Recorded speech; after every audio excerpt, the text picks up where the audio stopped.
Priestess with Pamela Eakins. Chapter 9. Hypatia, Late Antiquity, Alexandria, in the year 415. Riavec says, "You must dismember before you can remember." I consider this statement.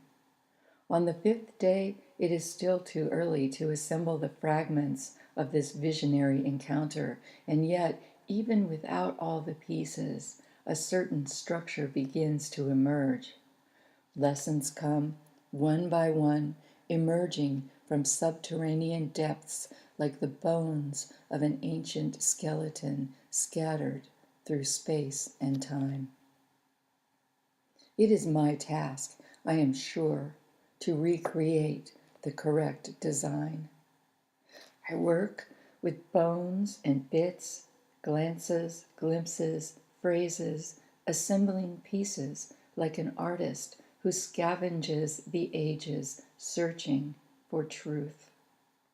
I begin to understand disintegration and reformation. I begin to understand what it means to dismember. It is as if the visions take me apart, shatter my ego, break down the whole into constituent parts so that I might understand what makes me and grow strong. It is as if I struggle to remember my core purpose or the path of my soul or perhaps the path of women's experience through time, so that I might find a sense of meaning and wholeness in an otherwise piecemeal world. Moment by moment, I doubt myself. I question who I am. Who is the journeyer? Is identity born or formed? Does new identity create itself through spiritual birth?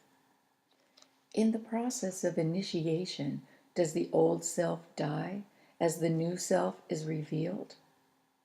The spiritual initiate, they say, must voluntarily relinquish the personality to separate the callings of the ministry from the callings of the ego. Only then, cleansed and freed from destructive attachments, will she be able to properly heal. Only then can the minister properly serve. The traditional initiation into the sacred realm, it is said, inherently contains the experience of dismemberment or suffering, death, and rebirth. This sequence of events is a means by which the initiate is broken down and reconstituted as a technician of the sacred, sometimes by way of devastating or traumatic events. Body, mind, and spirit dissolve, ego disintegrates. Through this process, one offers oneself over to a greater power, to be reborn in a light which reflects the right use of universal energy or will. Always the will to goodness, always the will to healing. The right use of will demands the egoless translation and transmission of sacred energies through one's own body. One's being becomes a tool, not as one who is enslaved as a draftee in a boot camp, but rather as one who is filled with light and meaning and the power of wholeness, one who desires to serve. To remember this truth is the task of the priestess. It is early morning, and I am rested and ready. I sit very still, light my candle, and call upon Riavec to join me at my altar. As if he has been waiting, he is there immediately. He appears in golden light. He sits facing me, cross-legged, his hands resting gently on his knees. We are each other's mirror. My heart is full with utter gratitude. I bow. This will not be an easy day, he says. His tone is reserved and concerned, but you have eaten the ashes of the dead and so prepared yourself. It is necessary for you, Pamela, on the 5th day of your final preparation to learn the deep meaning of dismemberment. You will be informed as to what has gone before and what is yet to be. And then, even in the small town where you live, you will be able to verify many aspects of the incarnation you will shortly witness. It is documented and contained in the canon of the planet. You will remember why you were born to your mother on the 12th day of the 3rd month. You will remember why a deep, deep fear has embedded itself within you, and you will begin to overcome it.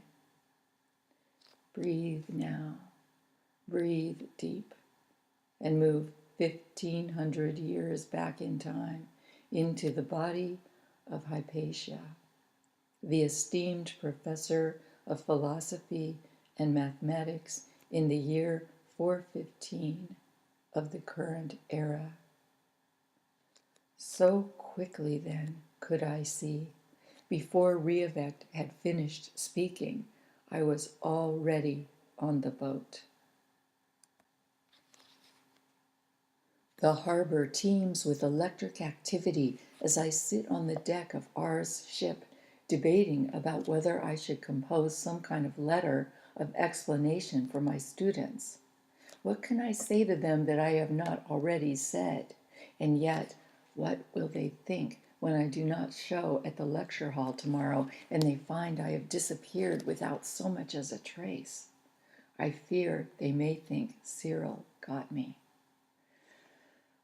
I await this voyage with more than a little trepidation. When R and I were children, he sent me love letters on the finest, whitest, softest parchment, written with ass's milk. It was our little game, invisible writing. When I received R's blank page, delivered by way of his accomplice, my nursemaid, I would wait until she was gone, then rush to the brazier, take ashes, and scatter them on the page. They would stick to the dried milk, and the message would be revealed. 8, beauty everlasting, brilliant as the sun. I shall 9 thee forever, 9-18. 8 is the number of my name, Hypatia. 918 is R's name number. 9 is love. Hypatia, I shall love thee forever and ever. R. I had completely forgotten this game until, under the black cloak of midnight, long before the first hour, I received a blank scroll of rough papyrus delivered by a beggar into the hand of my father's door eunuch, who gave it to my maidservant, who in turn awoke me from a deep dream.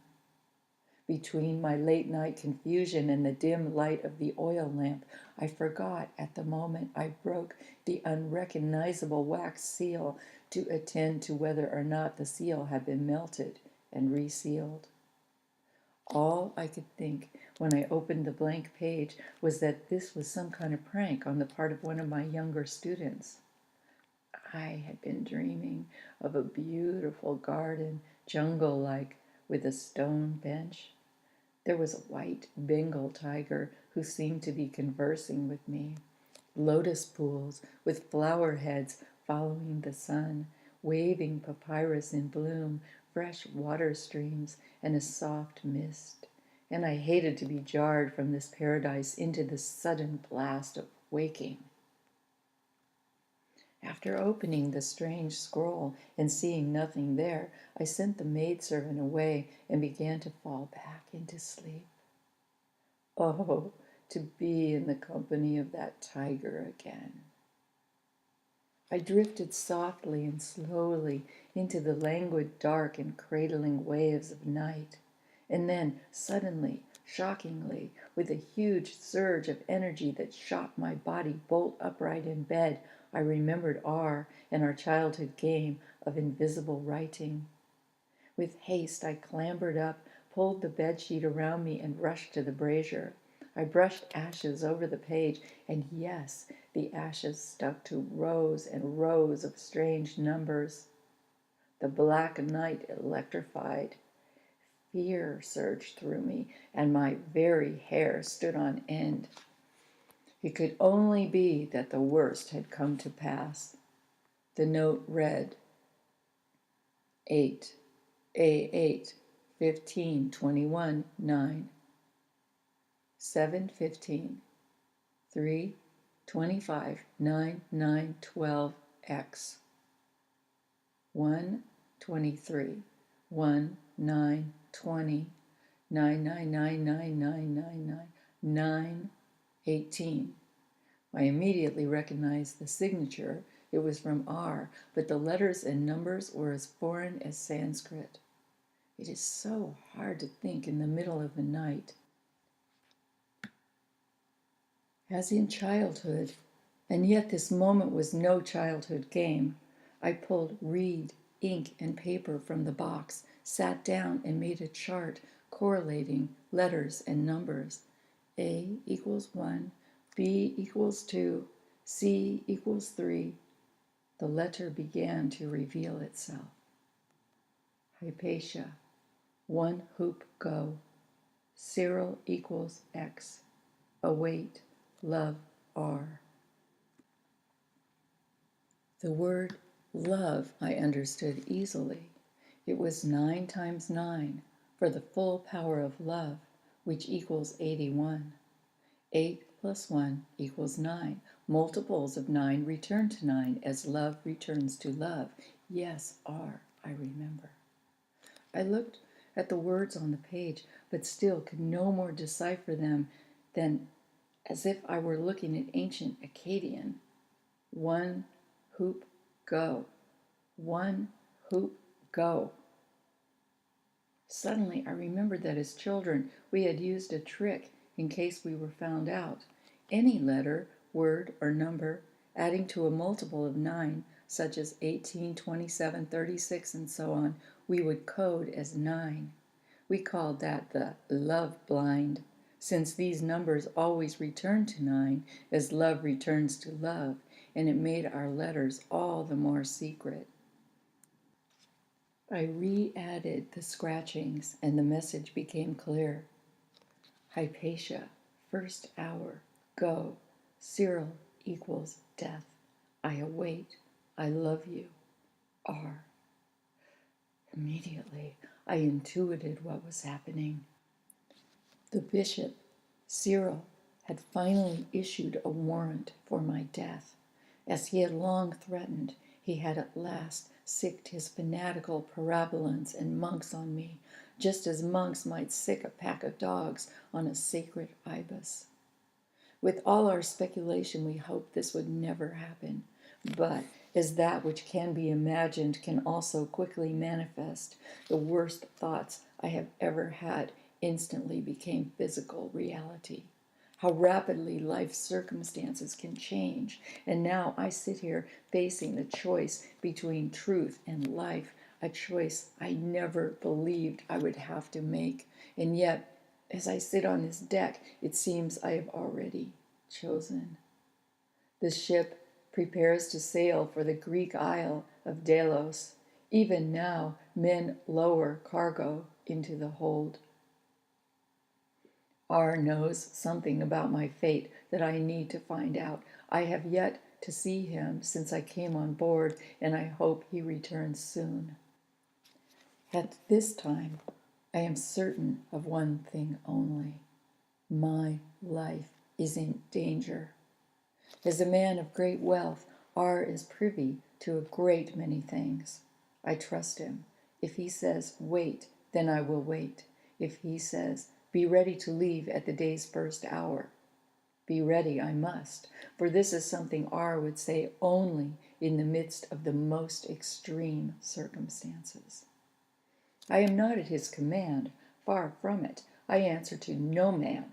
But perhaps, I don't know, perhaps I have always loved him. Or, in any event, perhaps he is the only man who has truly cared for me. We discussed this once, what to do if Cyril ever actually acted against me, and now it seems that this has come to pass. I received R's communication in the darkest hour, literally and figuratively, the dark hour before dawn, and with only 1 hour to ready myself, I realized how truly unready I was. I fumbled with my clothing, my hands shook, and I had an anxious feeling in my heart, trying to think, trying to wake up, trying to remember what to take, what is important. I clutched the golden ankh around my neck. That seemed important. While my books on arithmetic, astronomy, and the conics of Apollonius only elicited contempt and ridicule from the Catholic bishopric, and especially Bishop Cyril, I know it is the publication of my new work, Indigenous Origins of the Christian Allegory, that set Cyril off. Not that this book is any different from what I have said from the lectern for years and years, but it is the volume of sales. Even I was astounded. The first 500 copies were sold before they were finished, and the second 500 sold within the first week of the book's release. Thereafter, my students could not copy fast enough to match the demand. Naturally, this is unheard of in Alexandria. A good book usually sells only about 500, and so the political polarization grows hotter and hotter. Cyril, by the way, was not always a bishop. But does a power-hungry man not always move in the direction of power, no matter what truth must be sacrificed? I watched him gain leverage over the years, but I never thought he would get in a position where he would actually have the power to command death. Even I, who have held the distinguished chair of philosophy for so many years, who have studied all manner of social organization, am awed by the amount of power Cyril has been able to amass. He zealously calls the people to have faith, to believe, to witness his transparently ridiculous miracles, and they do believe. They are stunned by his trickery. They fear him and follow him blindly. He offers an easy solution for their problems, and so they believe. They believe because they want to believe. Any educated person can see through his hypocrisy. The problem is that the ignorant ones are angry because they have been excluded from schooling and they are tired of paying taxes to fund foreign wars. I understand this. The Christian organization, seeking that tax money, of course, tells them they can build a new world wherein a Greek education is not required. Plato, they say, selectively serves the wealthy expensive foods with fancy dressings. But the Christian apostles feed the masses from a wholesome soup kitchen. How much the better. You don't need to go out and learn anything, they say. You just have to feel the mystery, take it into your heart. With so many massing toward Christianity, what can leaders do? Is it not better to adjust one's views and stay in leadership? Leadership is power, and so the leaders, one by one, are baptized. Look at my student, Synesius, the bishop of Ptolemais. He only consented to, quote, speak in myths in the church if he could be free to, quote, think as a philosopher in private. What can this mean? I do not doubt Synesius's character, but I deeply fear for the course of civilization. I feel now that I stand alone, all but for my father, Theon, grown so ghost-like now, and R, who I have always trusted. I have many devoted students, but who among these would seek to walk in my sandals now? I have always been a scholar and a teller of truth, insofar as whatever truth is discernible to me. My beloved mentor, Plutarch, always said that truth is elusive. What we so strongly believe to be true at this moment, we may totally reject 5 years hence. That is the nature of life. We must be open to grow and change. Ego, self-centeredness, and pride are the deadly enemies of pure understanding.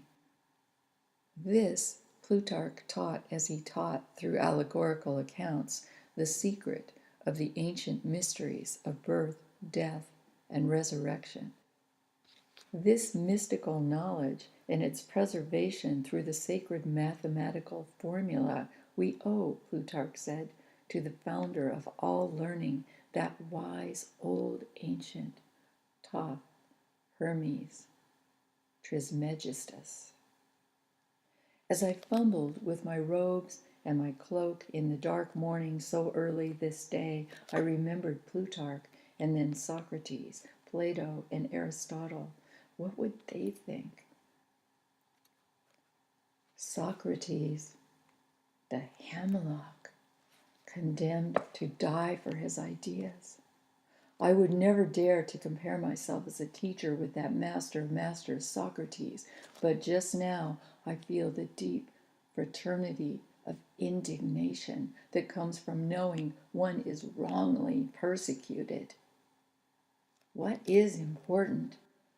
Earlier today, I slipped on my poison ring, a secret container carved of the finest lapis lazuli. I call this carved lapis my philosopher's stone. Ironic, the lethal poison is still there. I had this ring prepared for just such a moment as this. Lapis, a beautiful cobalt blue glowing with specks of golden stars like a magical skyscape in the late of evening. How inspirational! But the Christians disdain such beautiful stones. They do not know, because they have not been taught, that the jewels of the priests and priestesses represent all manner of spiritual energies that radiate from the human body. Streamers of electric force pour forth, and we are luminous. We learn to control these energies, to harness and transmit them, to use them for healing sicknesses of the soul. Are the same individuals who now reject and condemn us not the very ones who earlier sought our healing services? The Christians imagine that our jewels represent wealth. They do not realize they symbolize and even invoke levels of initiation in the sacred mysteries. Remember the statue of our god Serapis that stood in the labyrinth? It was made from a single emerald to activate the healing rays. And the statue of Serapis at the Serapeum? It was made of filings of gold and sapphires, hematite, emeralds, and topaz. When the Christian monk struck it with his axe, sparks flew and the axe shattered into pieces. Such is the power stream that flows from Serapis. As a priestess of Serapis, with the highest degree of initiation as conferred upon me in Theon's school, I ask myself, now, what will I do? What fate for me, a priestess, now hunted in the very city she loves, shall come to pass? Will I die by my own poison? Will I escape to Delos and write from exile? Will the archdemon Cyril at last overtake me and do with me what he will? Gods and goddesses forbid. Men came this day as soon as I had donned my cloak, Ars men walking briskly. They draped a man's cloak over my head, put men's boots on my feet, and took me quickly to the coach, even before the first hour had come. We traveled in still darkness a roundabout way to the harbor, so I had no time to gather anything about me. They said, "Your life, dear lady, is all that matters now." Only my writing kit, only reeds, ink jar, and paper did I slip into my robe, for I felt I could not leave these precious tools behind. I turned over the pot on the table as I walked out the door, as my father, Theon, and I had agreed. This would be the signal, should I ever have to leave, and he would know to cover for me. I knew my father's man would care for him were I not to return, and yet I believed my absence might possibly kill my father. Still, what choice do I have? Theon is so weak now, and of course that is why I never married. Upon my mother's death, it seemed like his soul died also. All these years, 24 years, I have carried him, what the outside world never sees. If only the Christians could see. What difference is there between their new Jesus and their ancient Alexandrian Serapis, both forms of the God of birth, death, and resurrection? Are these not one and the same, with Jesus being merely an updated version? Do both Jesus and Serapis not represent the Holy Spirit incarnated in physical form and transcending into eternal life? When we understand how to activate the fiery healing energies of spirit as it is incarnate in our bodies, all of us, every one, becomes as radiant and immortal as the guiding gods. Jesus, the Christos, Serapis, Horus, Apollo, Mithra, Krishna, and the Buddha, all of whom are symbolically born to the world through the Great Mother at winter solstice, the birthday of the sun. On this day, as all variations of the supreme story tell, light as life is reborn in the world. The solstice symbolizes resurrection, renewal, hope, a symbol of the incarnation of the Holy Spirit. The sun gods, the sun kings, emerge from the labyrinth as newborn babes. Is it not curious that the Christian organization has set the birth date for Jesus on the same day as all the rest were born? Mithra, Horus, Apollo, Krishna, and the Buddha, the same day as the birth of the sun? Awaken, Christians. All of these gods are sun gods, healers. The power of light runs through their veins. The ancient stories are meant to guide us. How can you believe that Jesus is the only way? Did not Mithra come from heaven to redeem us from our sins? Was the master healer, Horus, not born in a lowly stable to his virgin mother, Queen Isis, the great goddess of all that is? When Apollo's mother, Leto, was in labor, did not all countries and islands refuse to give her a place to birth, just as the inns of Bethlehem would not accept Mary, the mother of Jesus? Did not Leto end up birthing Apollo on Delos, the most desolate of all isles? And is that desolate isle not the very place for which this creaking ship is now headed? And as for Krishna, it is told that his foster father, Nanda, was in the city to pay a tax to the king when he was born. Were Joseph and Mary not in Bethlehem to pay taxes? Krishna's birth, heralded by a star, took place in a cave, which became mysteriously illuminated as he emerged from his mother's body. Just after birth, he spoke to her, the virgin goddess Devaki, just as they say the baby Jesus spoke to his mother, the Virgin Mary. Krishna was adored by cowherds who followed the star, just as Jesus was adored by shepherds. The Buddha, like the Christos, was born to the virgin goddess Maya, who is also called Mari. In Buddhism, Hinduism, Mithraism, as in Christianity, the dead are delivered from pain and misery through so many similar rituals.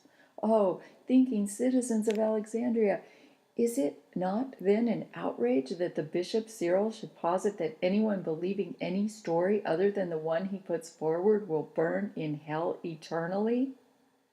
What I fear is this. The ancient knowledge we have painstakingly collected and the rational mind we have carefully evolved may be facing total annihilation. The Christian movement is about thought control. Can you see? Any idea, image, or person that challenges their truth is systematically eradicated, burned, pillaged, smashed.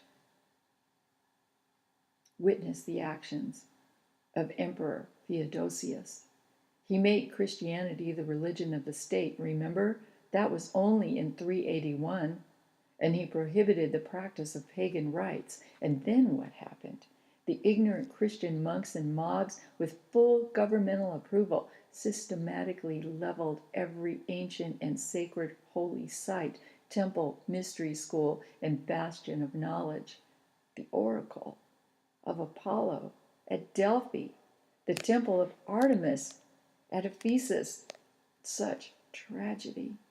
Then he granted Jews immunity from persecution, but forbade them to spread their religion, build new temples, marry Christians, and enter government service. 24 years ago, I was 16, he issued the edict to destroy Alexandria's own Serapeum, our library and temple, the temple of Serapis, the god of the sun.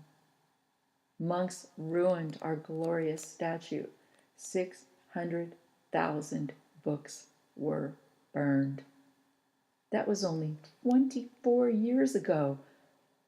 But how fast people forget. I, however, whose mother died of grief, shall not forget, could never forget. But all of this I've told in my book, Indigenous Origins of the Christian Allegory. I sit on this shifting ship deck, my pen and paper waiting, and wonder how to address my students. I am transparently, invisibly hidden from those who might seek me out for love or counsel, death or torture. Then I am caught up in thought, but even so, I cannot help but notice, at least to some extent, the liveliness of all around me. What ships! Ships! With wheat and corn and fishes and spices, colored glass and gems. Their massive masts rock like the forest of Lebanon must rock. Hulls groan imploringly, hemp ropes roll on squealing pulleys as 100 languages bellowed from bow to stem, port to starboard, boat to boat, call out greetings and directions, reprimands and jovial invitations. There is so much noise. It is interesting how one can block it out when one's inner thoughts are active and weighty. A whip cracks, a slave falls, all pointing to the abundance and prosperity of these proud and ancient quays. The sun now rises. Oh, citizens who can think, it is you with whom I would have liked to have spoken, and still I would seek to petition you further in writing, as if the written word could somehow be more permanent, more provocative, or more powerful in swaying you toward reason than words I have already spoken. It is the prosperity I see all around me that troubles me. For what soul, if given a taste of riches, might, or the freedom that wealth seemingly purchases, would not seek after more of the same until the grievous longing is satiated and greed sickens and dies at last? And when the powerful weary at length of the price of administration, will there not be legions of others rattling chains and chomping at the bit for their chance at ascension? Will this race for accrual not continue anew, class after class, mass after mass, until humanity lives and breathes no more? Sea foam thickens and weakens, moment by moment, day by day, month by month, depending on the mix, the tides, the currents. Citizens, do you honestly believe it matters whether the mix in the human sea is Hellenic, barbaric, Christian, horse, ass, or mule? Take the monk who is sworn to poverty, chastity, and obedience. Give him a pocket full of gold, and you will have instantaneous corruption. For unless gold is held in the hand cannot throw it away. And I say unto you, it is not belief in this new religion that builds the Christian ranks, for it can be shown, as I have demonstrated time and time again, that this religion is no more than a twisted mix of a number of time-honored parables, but rather the draw is the magnetic promise of corporeal safety and economic security for those who have never known stability or a proper education or upbringing. fear brings people in also, and I could factually demonstrate to you that if you are a baptized member of the Christian church, even if you are completely impoverished, you will receive better protection from the church, even in wartime, than tax-paying Roman citizens will ever receive from the Roman army. There is something to be said for that. It is not this simple, of course. Christianity fills a social and spiritual hole. It is like a lotus that grows out of the swamp that spawns it. Do you see? And yet it is dangerous. It fills a hole because the world is changing and people feel lost. Life seems almost nightmarish, and Christianity offers community, a simple place for the mass soul to flee, simple associations. It offers people who have no access to schooling a sense of belonging, of inspiration, and hope. Through setting out a personalized God with whom the people can commune, a God whom the hierarchy insists is a real person.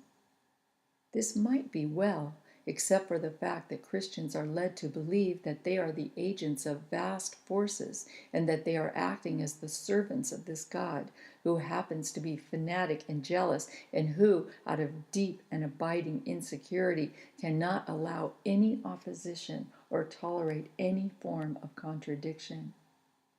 Can you see how this erodes our civilization from below?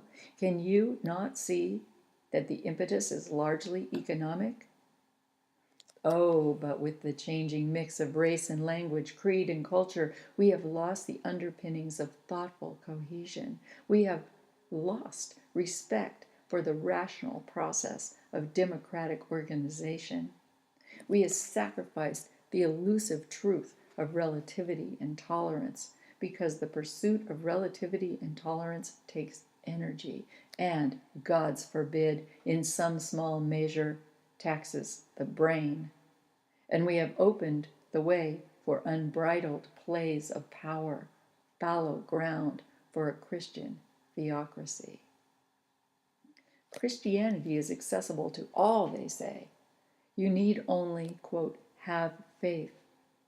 Not that the myth by which they organize themselves is not attractive and brilliantly devised, for it surely is attractive and brilliant. I am not so stupid as to miss that point. Clearly, the new myth ingeniously combines Greek philosophy and ethics, Jewish law and Roman peace, and who would argue with that? It is beautifully magnetic, an exquisite amalgamation. Jesus, depicted as the master teacher, elaborates the ethics of Greek culture, reveals the law to the Jews, and founds the Christian church synchronously with Emperor Augustus's foundation of, quote, universal Roman peace. Perfect. Even I might be tempted to join. What I fear, however, is the fanatic way they put the story across: persecution and death for those who speak against it, persecution and damnation for disbelievers, condemnation of the time-honored ancient wisdom traditions, destruction of the ancient temples.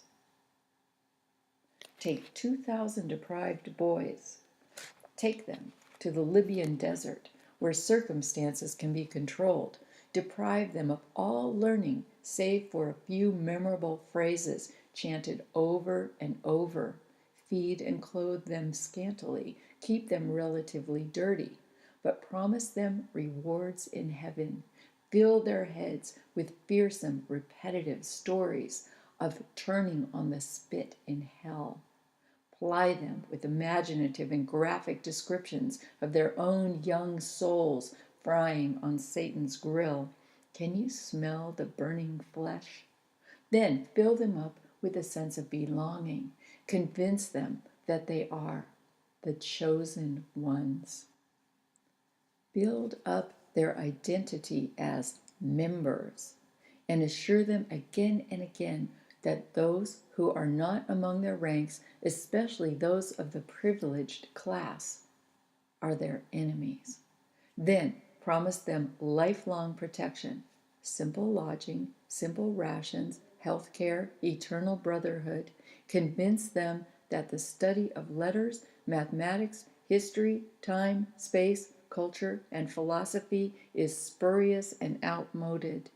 Convince them, in fact, that this knowledge is not only useless, but dangerous. Convince them that it endangers the very continuation of their order as well as their ongoing safety. Scoop these boys from poverty, structure their patterns of thought, and within short order, you will find you have produced a 2,000-member army of treacherously ignorant, frightened, fanatic soldiers poised to tear asunder every golden thread that weaves together the thing we call civilization. If I could only teach these boys, if I could only reach them, I would pass on to them what Socrates said. I tell you that virtue is not given by money, but that from virtue comes money and every other good of man, public as well as private. I would teach them the real meaning of virtue and what it means to take on the responsibility of citizenship. Do you see, O citizens of Alexandria, that this gruesome picture is exactly what is housed in the ruined Serapeum? Look amid the ruins, and you will find a violent army that calls itself an order of holy monks. You forget that it was not the Roman army, but Christian monks who destroyed the Serapeum before they came to live there. Either you forget or you blindly accept, but I, Hypatia, cannot forget. I cannot forget how my mother died. My humor has left me, and I wonder if ever there was a time I was truly happy. It seems that all my life, my family and my colleagues have been at war with the Christian church. I was 16, beautiful, filled with faith and innocence, looking forward to my future as professor and priestess in the academy and temple of Serapis, when the Christian monks, powered by the edict of that villain Theodosius, smashed the library. Theodosius had threatened, of course, but my parents did not think he would go through with it. The temple, with its library and academy, was one of the great wonders of antiquity. Surely he would not go that far. But Theodosius was ruthless. He sent in the monks from the desert. My father, Theon, who held the esteemed chairmanship of mathematics, somehow got wind of what was happening and helped to smuggle out hundreds of books of ancient wisdom. These they sent to Fez, where now the adepts, the priests and priestesses of the ancient mysteries, must meet in secret. What terrible times! The monks came in, and these were our boys. Most of them were actually born in the shadow of the temple, and they burned nearly 600,000 scrolls. They smashed columns and statues. They vandalized the beautiful sculpted figure of the god of the sun, Serapis himself, and desecrated the pillars of time, broke down the very foundation of our learned world. My mother kept me inside where it seemed to be safe, but I heard the devastation. They warred and screamed and bludgeoned in a mad ecstasy that rocked the very ground. They screamed like animals. Their screams filled the houses and streamed across the rooftops. My mother sat listening, like an unmoving statue leaning against the roof wall by the windsail ventilator. She, too, was a priestess of Serapis, a scholar, teacher, and student of the ancient mysteries, and after the destruction of her beloved books, she simply lay down on the floor and died of heart failure.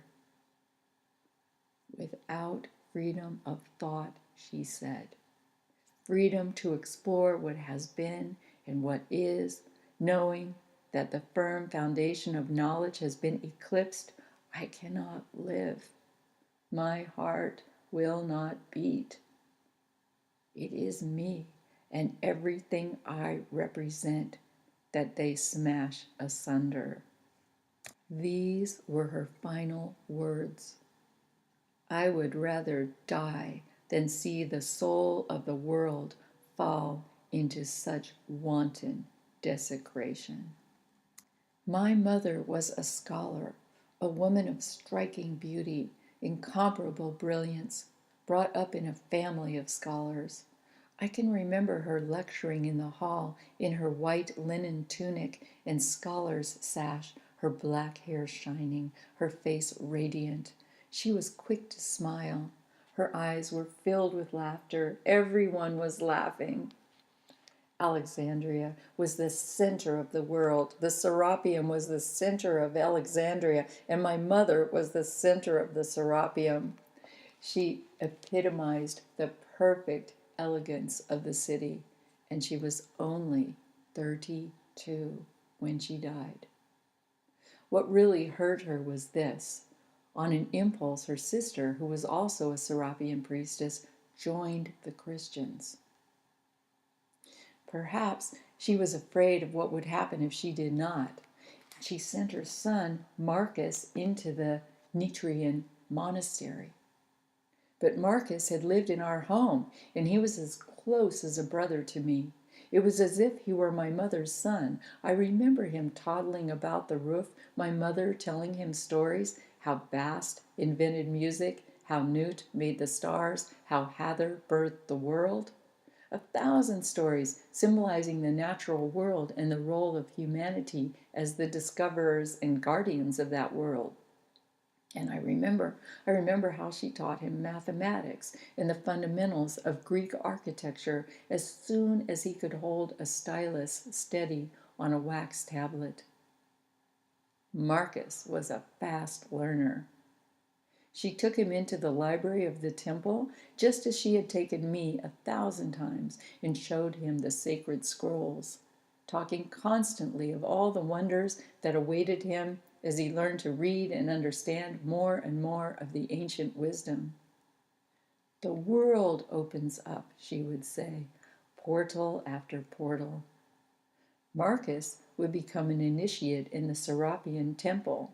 He would travel through every doorway of perception.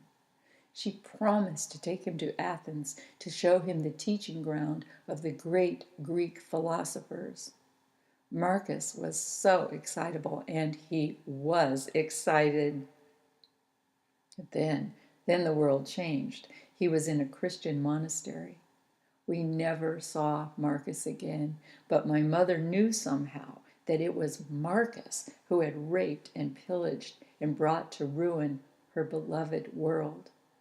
Even now, I look back and ask, what could make a child do this? I have asked many times, what is the role of destiny? Have we any free will? Did Marcus choose to be born into a wealthy and scholarly family? Did he choose to be sent to the monastery? Did he choose to destroy the most important temple of all time? Could he begin to see a universal picture? They say we can look at our lot as a burden, a lesson, or a gift. I wonder how Marcus viewed his fate, or even if he even thought about it. It seems to me he was like an actor in a historical drama.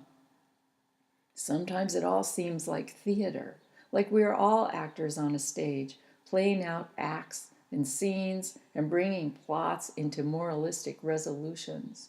And now I, Hypatia, unwittingly dance upon that world stage. The scene is a ship deck. The woman is dressed in men's clothing with a jeweled dagger tucked in her boot. The play is passionate. This is the dramatic climax where the persecuted but innocent priestess runs away from the death-dealing grip of the evil patriarchy. How will the story resolve? Playing the priestess of truth is by no means easy. The role is tortuous for the best of actresses. For me, Hypatia, it feels like a burden. but perhaps there is a lesson in it.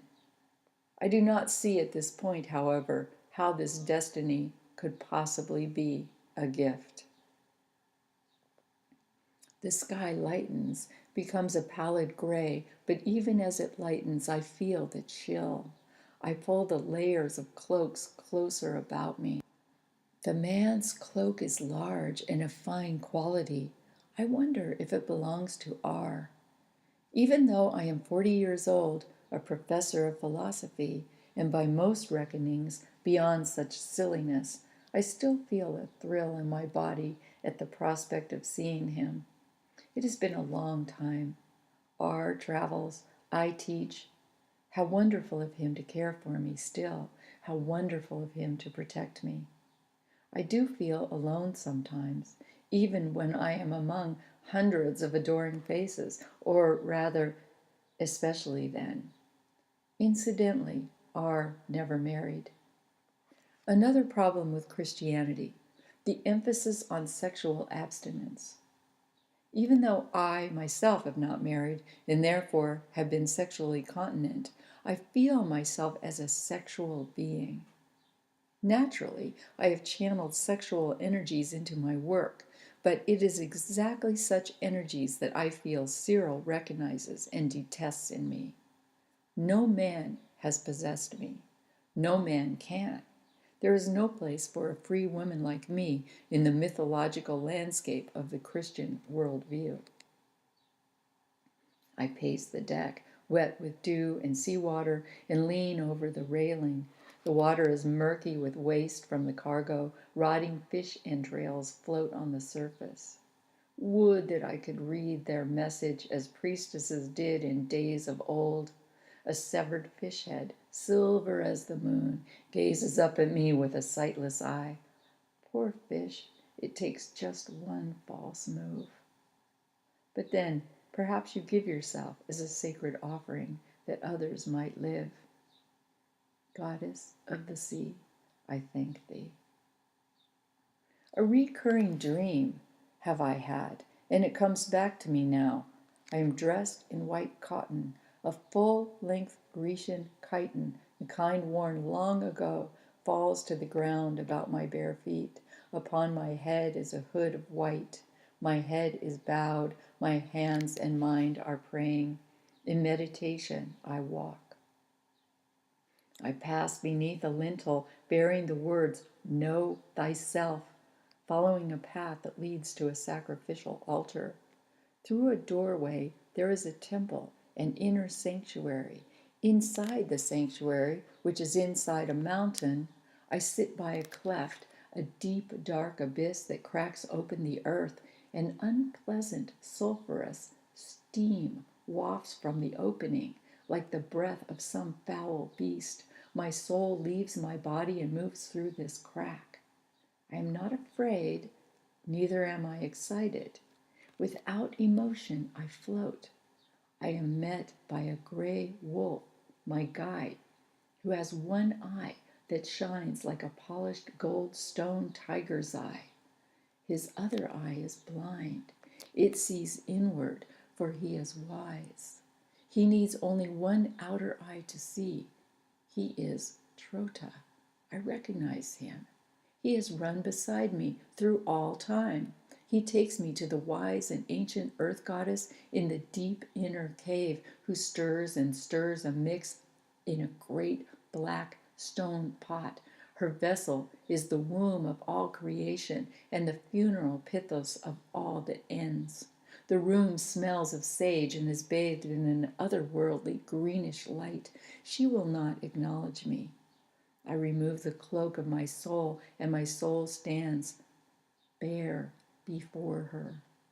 She looks up. "What have you brought me?" she says. I look around, feel my empty hands, and realize I have brought nothing. Then I remember the golden ankh around my neck. I take off my necklace and, bowing my head, hold it toward her with both palms outstretched. "Fine," she says, "the golden ankh. You have worn it forever. Womb of the goddess, emblem of eternal life, emblem of the Pythos, the vessel of the world, call from which all worldly life emits, tomb to which all worldly life returns, golden ankh, circle of all being, horizontal axis of matter, vertical axis of spirit, fulcrum of endless existence. See it as a key to open the temple door. And where is the temple? It is in the inner shrine of your heart of hearts. That place where you go to worship the sacred miracle, the deep miracle that needs no theatrics. In the inner shrine, your candle burns because you tend it. Your chalice is full because you fill it. Look in my vessel. She motions me over. I walk closer, still holding the ankh, and look over the edge into the bubbling fluid. It is silver and gold, green and brown, churning with precious stones, and now it sounds like water over stones, a fountain at a holy place. Somehow, I know a prophecy will now be revealed. The old woman says, "This is the vessel of the world. In it is birth, joy, hope, wisdom, compassion, pain, suffering, old age, and death. In the mix is resurrection. It is for all time, like your ankh. There is one in the world who suffers now. Go to him, priestess of eternity. He calls you in his sleep. Call his immortal soul to enter the womb of this goddess, to be born again and again, to inhabit every possible form. Call him to abandon his old bony shell. Long has he lived, and much has he taught. He has learned well, and his corpse has been of fine service. The dream ends. Who am I to go, I wonder? It could not be R. Could it be Theon? But I do not think Theon calls me. I reach for the ankh inside my cloak. Taking it in my hand, it gives me comfort. I think of all the Christians wearing the cross of death predominantly displayed on their clothing, their headpieces, and around their necks. I saw a woman enter the Caesareum, dominion of the bishop, wearing a costume with crosses sewn all around the hem and a cloak entirely embroidered with rows and rows and rows of crosses. Garish. I cross the deck and resume my position in my chair, adjusting a bit, rearranging the implements stashed in my inner cloak, paper rolls, ink jar, pens, a few items of clothing, my book. Soon I will be able to put these things away. Mist hangs over the harbor, and smells of grilling fish and boiling grains fill the air. I am hungry. Fish chowder would be heavenly. But I know this is no time to think about such trivial matters. I am sure we will eat soon enough. Suddenly it hits me. The ankh. It is like a Christian cross with a circle at the top. The circle is the vessel of the ancient earth goddess herself, she who stirs the sacred vessel of Pythia. Where has she gone? Have they omitted her? Where is she from whom all things emit? Where is she to whom all things return? The Christians say the God is the spirit, and all matter, whether male or female, is essentially female. The church as matter, as people, is female. The God fills the church with spiritual energy, even as man fills a woman's womb. The God fills men as well as women. Yes, this explains why they claim the mother of Jesus is no goddess. Mary is merely the receptive and mortal vessel for the God. That is why they insist upon collecting statues of the great goddess Isis holding her infant son Horus and renaming her Mary. The great goddess now becomes entirely mortal, the woman who contains the god. These men have thought of everything. Could it be they are systematically excluding from the pantheon the powers of the goddesses? All of matter, all that is physical, which is said to contain the spirit of the god, is seen as the feminine receptive force, she who is powerless before him. Why have I not seen this before? In denouncing matter in favor of spirit, all things physical are minimized and even demonized. All that is physical must be transcended, and the female half of humanity is seen as the living embodiment of physicality, much more so than the male, because what could call a man more powerfully into remembering his physical form than his own sexual response to a woman? I see now very clearly. Woman represents the profane. I represent the profane. That is why Cyril disdains me. He suffers from what I symbolize for him. Cyril says the reward for all suffering and sacrifice on the physical plane is heaven. That is the God's realm. There is no need for goddesses in heaven because the risen spirit, in abandoning the body, whether female or male, abandons the feminine. Rotting matter is left behind. I realize now that matter is the same word as mother. Matter is abandoned as a broken pot or a womb that has carried a child but empties out and becomes useless. The woman carries the child and gives birth. We are all born into this world of sorrow of a mother. So the mother is responsible for the continuation of human pain. The idea of Christianity is to transcend matter, to transcend the mother, sexuality, procreation. Witness the zealots who hate or fear physical form so much they would cut the head away from the torso if they thought they could extricate spirit from that which contains it. They do not remember, for they have never been taught about the sacred inner weaving of life. The golden thread of life is fine, connecting inner and outer, below and above, spirit and nature, God and goddess, the supernals and humanity, the pattern for all structure and structure itself. The golden thread is thin, but it interlaces all, enwraps all, and all of life is interconnected. All is part of the plan, part of the web, part of the sacred cloth. Truly, I have nothing against honest Christians, the honest followers of the faith. My only problem is the leadership's rabid insistence that their way is the only way. It is not the only way. It is only a piece of the spiritual puzzle, and I will fight to the death to prove it. I think. All my life I have wrestled with the idea of principle, the principle of the thing. Is principle as important as life itself? The principle in Alexandria involves freedom for all Christians and non-Christians alike. It is not about inventing answers, but about the freedom of inquiry. To conduct the search is the meaning of the word philosophy. Philo, love of.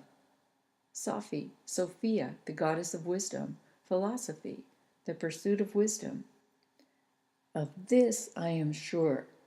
The issue is freedom to argue, freedom to worship in one's own temple, to serve one's own gods and goddesses, to speak, to act, to tap the great universal forces. Freedom is the great producer of self-constraint, not captivity. Socrates knew that. Socrates taught that. Freedom brings justice, to the mind of humanity. How many times have I read his speeches? He called himself a gadfly. He said he was sent to remind the people to walk a virtuous path. "If you kill me," he said as he defended himself in court, for he was accused of corrupting the youth of Athens by causing them to question the values of the world in which they had been brought up. "If you kill me, you will not easily find another like me, who, if I may use such a ludicrous figure of speech, am sort of a gadfly given to the state by God. And the state is like a great and noble steed who is tardy in his motions and growing to a very great size and requires to be stirred into life. I am that gadfly which God has given to the state, and all day long and in all places I am always fastening upon you, arousing and persuading and reproaching you. And as you will not easily find another like me, I would advise you to spare me." He was not spared, as history tells, for in questioning the way of things, his accusers believed, he created a milieu which led to destabilization of the social order. They condemned him to death. The right to question is Alexandria's issue now, just as it was the issue in Socrates' Athens. To question means to journey into. We are losing the right to seek knowledge, but Alexandrians tend to believe that the whole issue is taxation, and they feel the Catholic Church would dispense money more wisely than the Roman government. People are angry. Everyone is tired of being taxed and taxed again, especially since the invasion of Rome 3 years ago. But to talk solely about taxation completely deflects attention away from the deeper issues. Of course, the deeper issues are too complex, too philosophical for most people to grasp. Socrates. How often have I taught his methods in the classroom? With what was he charged? Corrupting the youth, was it not? Corrupting the youth through developing the fine art of questioning? He entreated the youth to enter into the journey of consciousness, to question what constitutes knowledge, morality, culture, society, virtue. The keepers of the state were afraid he would create conditions which would chip away the foundation of the edifice they were struggling to preserve. Too much, they said, had been questioned, particularly when the very virtue of the statesmen themselves was alluded to. After a one-day trial, the citizens voted on Socrates' fate. The vote was close, but guilty won by a slim margin of 30. He had corrupted the youth, the future of Athens, and for that crime he would pay with his life. Would he choose exile? Would he buy freedom? For these two options were surely available. But as he said to his friend Crito in his cell the morning after the sentencing, he loved Athens, her citizens, even her laws. He had chosen to raise his own sons as Athenians, and he never had any curiosity to know other states or their laws. His affections did not take him beyond the city, except for a brief expedition or two, and he said he would rather die than leave his beloved home. The law he loved had found him guilty, so guilty he must be. He would not run away. He would even forgive his accusers, at least to a certain extent. "Wherefore, O judges," he said, "be of good cheer about death, and know this of a truth, that no evil can happen to a good man, either in life or after death. He and his are not neglected by the gods, nor has my own approaching end happened by mere chance, but I clearly see that to die and be released was better for me, and therefore the oracle gave no sign. His oracle, a voice he had heard in his head throughout his entire life, stopped him from every wrong thought and action, but never commanded him. The oracle did not stop him from considering death. Therefore, he reasoned, death must be his fate. For which reason also, he continued, I am not angry with my accusers, my condemners. They have done me no harm, although neither of them meant to do me any good, and for this I may gently blame them.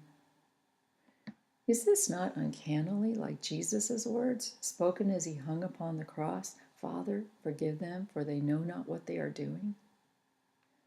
Death, Socrates felt, may be a great blessing. I would rather die, he said, than speak in your manner and live. The difficulty, my friends, is not in avoiding death, but in avoiding unrighteousness, for that runs faster than death. I am old and move slowly, and the slow runner has overtaken me. And my accusers are keen and quick, and the faster runner, who is unrighteousness, has overtaken them. Let us reflect in another way, and we shall see that there is great reason to hope that death is a good, for one of two things. Either death is a state of nothingness and utter unconsciousness, or, as men say, there is a change and migration of the soul from this world to another.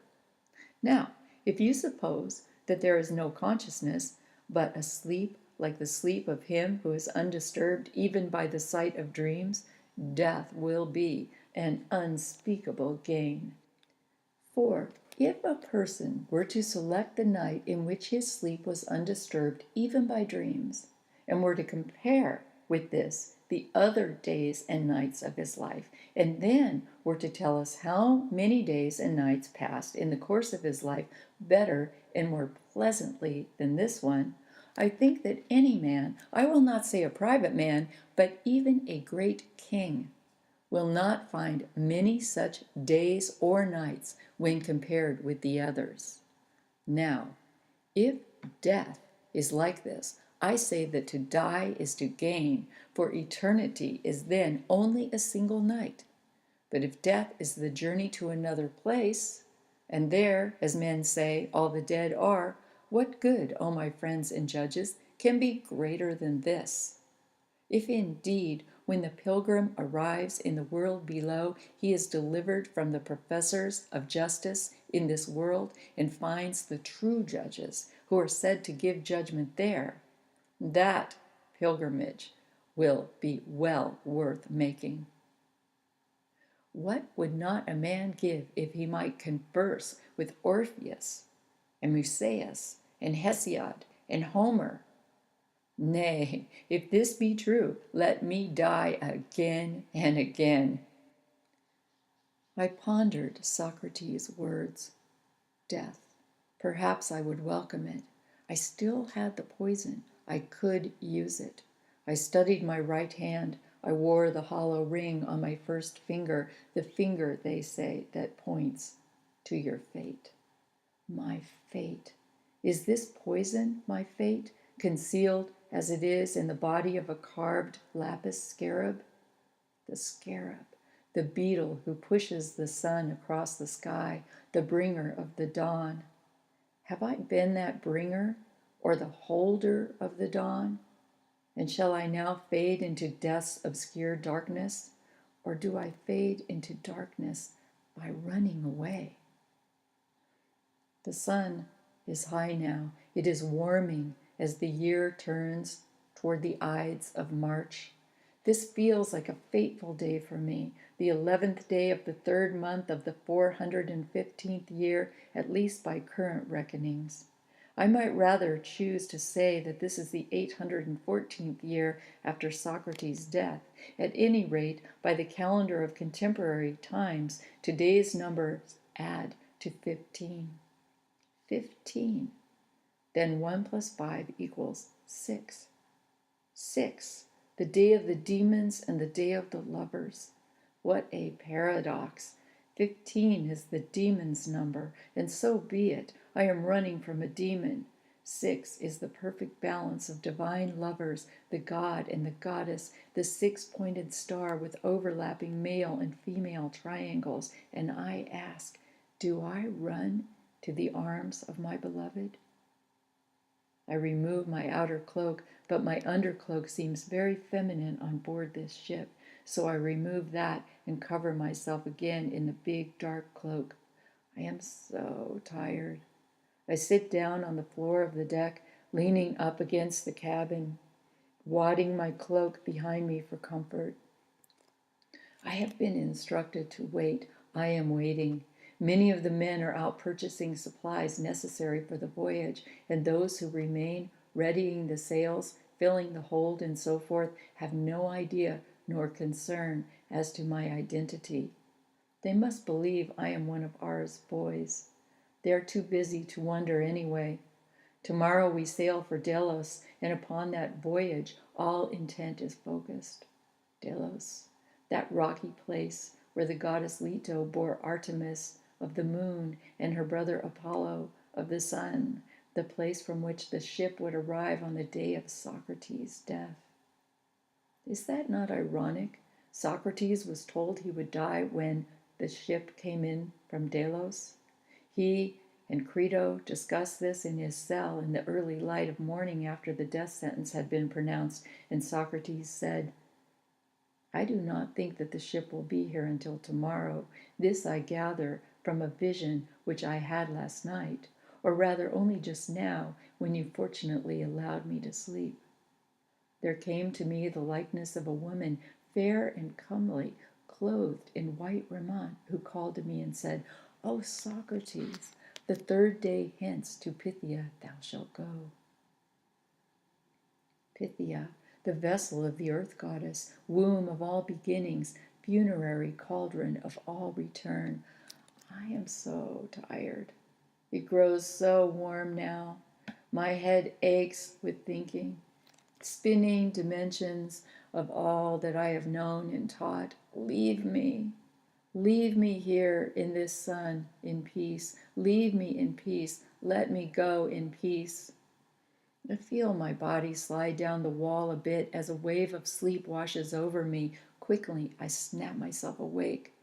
This is no time to sleep. Or would it be all right, perhaps, to sleep for only a few minutes, just to sleep for a short while, to renew myself so that I can think clearly and refresh my energies? No, but I remember that as a child, when I was afraid, I could fall asleep in an instant. This was a special talent I had. I could fall asleep instantly, as if to escape any harm.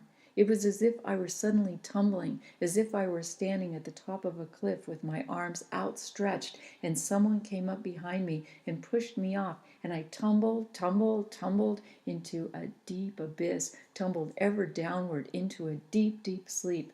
In a way, it was a wonderful feeling. But my ability to sleep frightened me also, for I feared that I might fall into sleep at some point when I might desperately need to keep my wits about me. Uncanny. I felt myself falling into sleep upon the deck, drifting, and it was as if I could not control the process. The sun was so warm, my mind was so full, and it longed to empty out, empty. Then it was as if the friend or foe, that one who had always been with me, rushed up and pushed me off the edge, and I went sailing, tumbling, twirling, falling into the deep, deep abyss of sleep.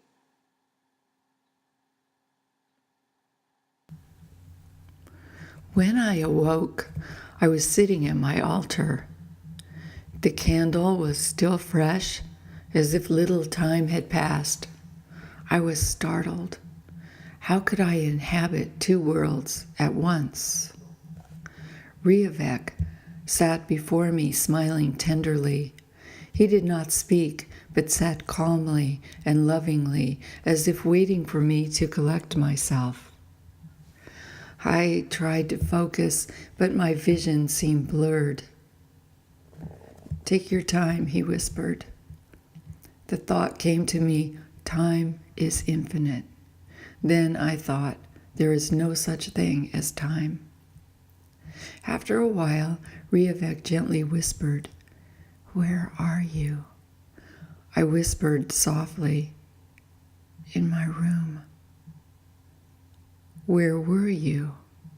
The memory came back, floating wispily. I could vaguely see the woman, concealed as she was in a patch of sunlight, reflected like a solar collector in a little opening amid stacks and stacks of wooden crates piled on the deck of a ship. She seemed almost enclosed, rather well hidden, even from the vantage point of the ship's deck itself. "Study the scene," said Riavek. "What does Hypatia look like?"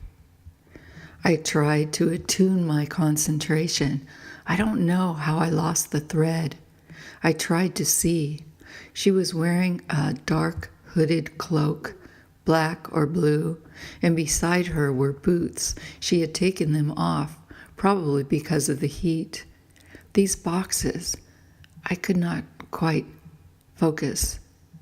These boots, they were red, then black, then red again. They seemed very large, much too large for her. I am certain they were not her boots. She had leather sandals, too. They lay beside her on the deck, along with a little collection of implements, an ink jar, the kind that scribes carry, the kind that fastens to your sash with a little handle. She had rolls of paper, a carved wood box holding fine reed pens. She had a copy of a book titled Indigenous Origins of the Christian Allegory. This seemed a strange collection of things to bring for a trip into political exile, and yet it was clear these were her highest priorities. As I went deeper into the scene, it was clear that she was deep in sleep, and yet, even in sleep, she held, clutched in her right hand, a small silver dagger with a jeweled handle. The jewel-studded sheath lay open upon the deck amid the disarray of writing implements. Through the cloak opening at the neck, her gold ankh was barely visible. As the sun moved higher in the sky, the metal caught a ray of light, emitting a blinding spark of charged electric energy. It seemed to reach out to me across worlds and pull me further into the vision. Her face was simple, peaceful, clear, and open. What few lines were showing in her 40th year were lines of thought and reflection. Sincerity. She looked as though she believed in humanity. I do not know how to describe this, but although she was a social critic, there was no trace of cynicism in her being. It was as if she really believed if she could find the right words, strike just the right chord, she would be able to convince people to honor each other's wisdom traditions, and to coexist in peace and charity. For all her knowledge, she seemed incomparably naive, wrapped as she was in the rocking cradle of sleep. "There is no time," Riavek whispered softly. He had not changed his position, but sat as before, facing me, resting his hands gently on his knees, looking deep into my eyes. Hours, days, years, centuries, death. None of these are terminal boundaries. None of these are uncrossable. No space separates one world from another, one life from the next. All is one. All consciousness emerges and returns to the sea of boundless perception. attune to the vast, attune to the endless, the expanse of lands and seas, continents, worlds, and universes. All of it is traversable in moments. Attune your thoughts to consciousness, spirit, eternal, deep, unending. Direct your mind toward awareness of the immense totality of thought, feeling, ideas, impression. Attend to any dimension, and the key to that doorway will turn. Trust. Have faith. Riavek paused, as if to see if I were following. I was. They say the universe only delivers the lessons you are ready to learn. Trust. Have faith. There is no time, and yet there is. There is no space, and yet there is. This is the key to the mystery of imagination. Imagination is the ability to shift perspective. This is the key of your current initiation. Inhabit your time, inhabit your place, and yet, no. His voice broke off. He stopped for a moment, then he resumed very quietly, his voice so soft I had to still my breathing to hear. You will remember that you inhabit the deep realities that far transcend the supposed limitations of time and space. You will remember that the law of consciousness is the law of freedom, and that images of limitation have no power. You will remember the source of your own creative imagination. And as you remember, you will understand your destiny. Memory is a gift, my sister, and as I have often said to you, as we both were taught, forgetting is also a gift in that it opens up the path of learning. This is not a contradiction. Even those with open eyes, the eyes to see all that has been, all that is, and all that ever shall be, must see with the eyes of one who is learning. For the powers of the universe are vaster than even the greatest of visionaries can know. He stopped speaking. I looked into the candle, now sparking like the sunlight on the necklace of Hypatia.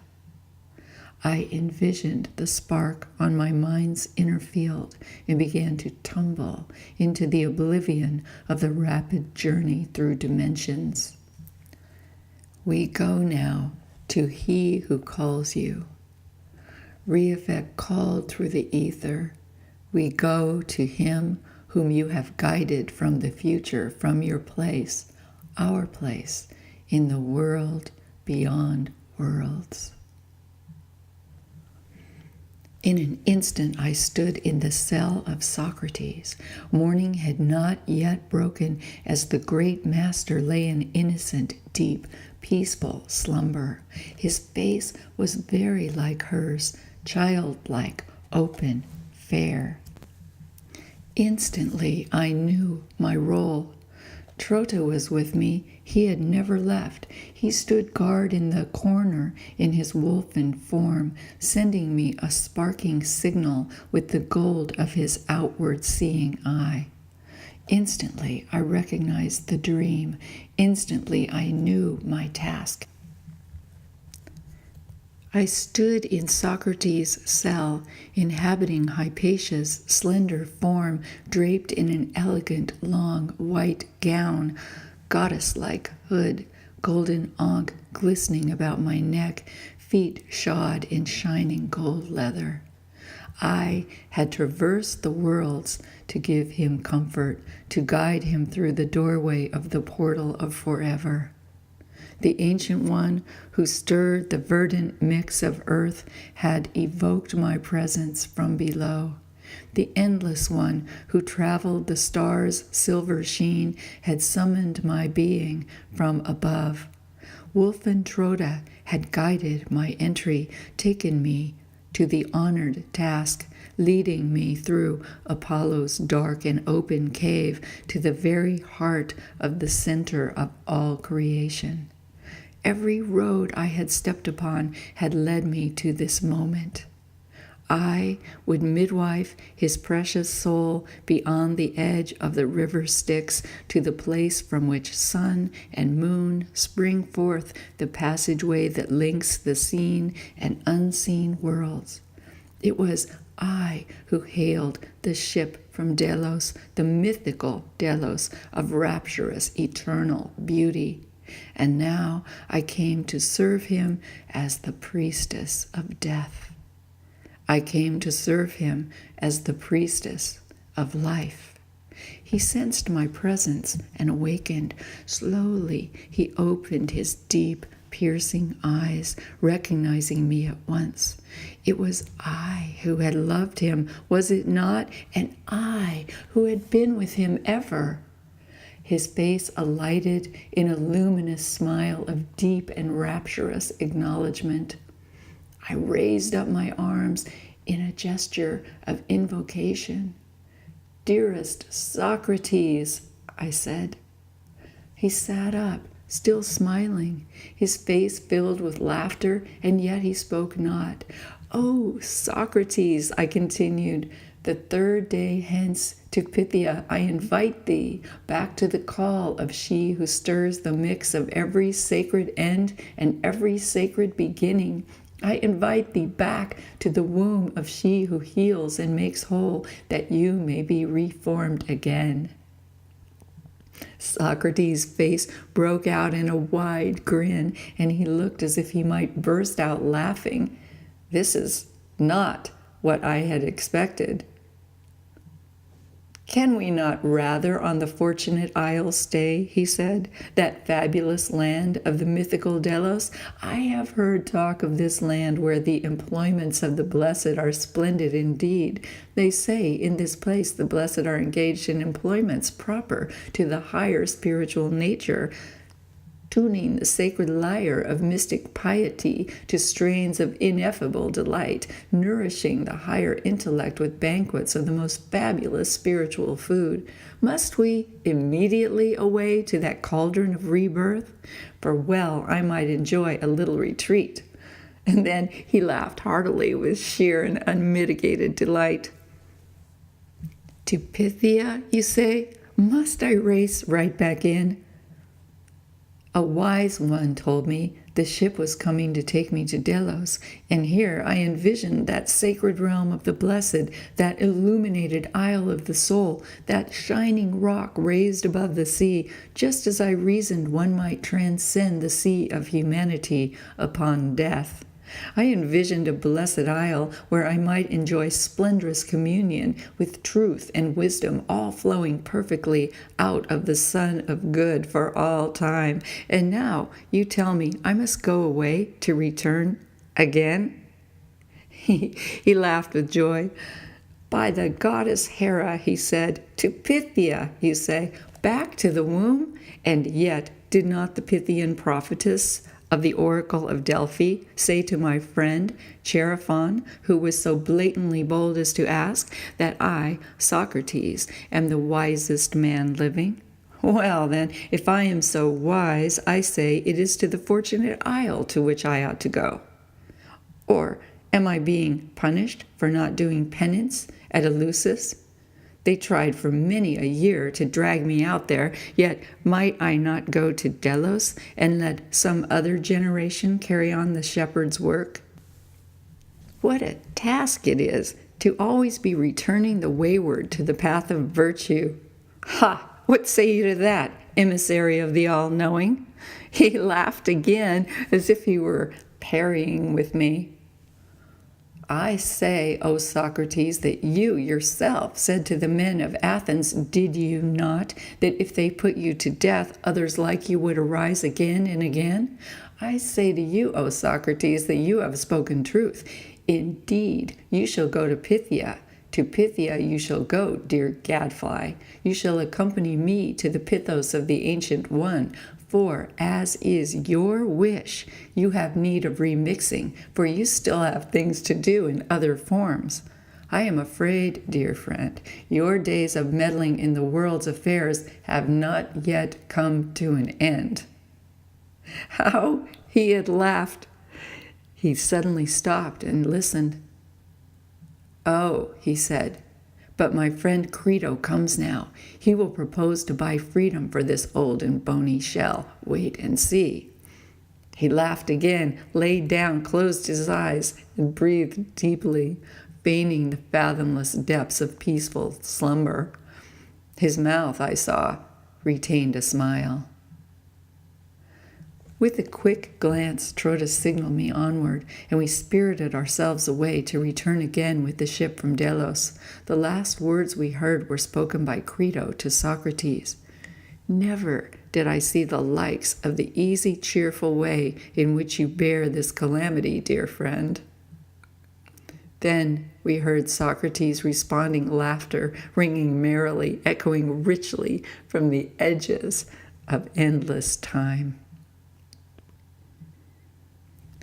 I awoke upon the deck of the ship, disoriented, soaked in perspiration, overheated from the brilliant sun.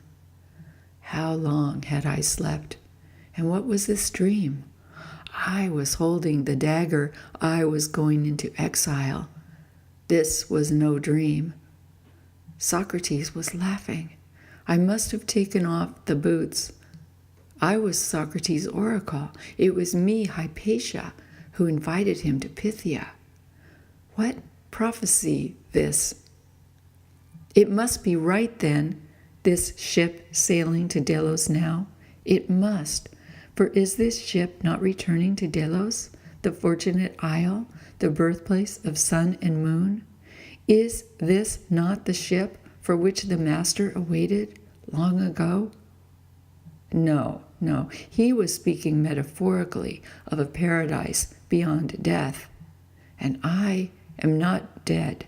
No, I am very much alive. I am so hot. I am not thinking clearly. The sun has moved across the sky. Where is R? How long must I wait? The 9th hour must be upon us, and I have no food, and I need a bath. What will I do without water on the ship? I do not start this journey well, sitting in a puddle of my own perspiration. I shall be stinking soon. Aphrodite forbid. Oh, but I believe R comes now. I hear movement in the sound of men's voices somewhere down the dock. Surely he will find me a lodging place upon this boat. I wish that I did not have to see him in this deteriorated form, that I might greet him in a new white turban, simple gold earrings, and gold house sandals. And yet, what does appearance matter in the face of a threat to my very life? Still, I wish these were other times, that this was another place, a cleaner place, more refined, where R and I might, in the late light of evening, raise our glasses to the gods and celebrate our accomplishments. Before the library was ruined, my nursemaid used to take me to the Roman baths. It was a fabulous experience. I could not go to the baths now for fear of losing my life. When my maid would take me, we would shower and she would scrub me down, and then we would go into the hot room where steaming eucalyptus flooded the air. This was the healing room for the bloodstream, they said, because eucalyptus opened the ears, head, nose, throat, and lungs, and then traveled through the blood into the brain and heart, clearing, cleaning, opening, and purifying. When that room became too hot and we were as purified as we could possibly be, we plunged into the cool bath where we sat and soaked and traded news and gossip with the voluptuous women who lounged like gorgeous nymphs in the water and on the marble slabs and benches all about the water's edge. Next, we went to the professional scrub woman, Oh, but it was heavenly. I lay upon a table where she threw warm, soapy water upon me and scrubbed me head to toe, back and front, with a stiff, porous plant from the sea. She said it took off the dead skin and renewed the skin's healthy glow, leaving the body supple and shining. This was the most sensuous experience I have ever had. She was so strong in arm and hand, and as she scrubbed my body, she stood naked, and rolls of her fat, wet, soapy flesh rolled over my form. Like an infant, I felt I was bathed by the great mother of all goddesses herself. That joyous cleansing was followed by another shower, and then, wrapped stylishly in a big white sheet, I was escorted to the massage woman. She, too, was strong. She rubbed my body up and down, front and back, working out knots in the muscles, stimulating the circulation of blood, and oiling all my joints. She massaged knots out of the back of my neck. Heavenly. Then she massaged in gentle perfumes, expensive flower essences, absolutely wondrous to behold. She massaged my hair with lightly scented oil and brushed it down my back. After I was finished, my maid dressed me in a clean white dress and decorated my hair with costly adornments. What days those were, before my family began to live in fear. Fear. Some dark thought nags me. Why should Hypatia live in fear? What is the worst that could happen? Death? If death is a deep, dreamless sleep, so much the better. And if death, as they say, is a transmigration to a better world, a place of true justice, a radiant place where I may converse with the true and abiding judges of all time, Socrates, for example, would I not desire that? I have been lost in thought. Quickly I rise to my feet as he bows. Come, Hypatia, to my quarters, where I shall explain what has happened. No time is lost, no excess words, no lengthy greetings. He strides off, down the deck, and quickly I gather my things and follow. I follow him through an opening down a ladder and enter into a tiny, dank room that smells of mildew, where R turns up the wick of a low burning oil lamp. I am not sure, but I believe a rat scurries across the floor. It is so dim. We sit on small wood stools. I can barely see his eyes. I can barely see the youth I so well remember. Where has our happiness gone? R tells me that Cyril has decided to use me as an example.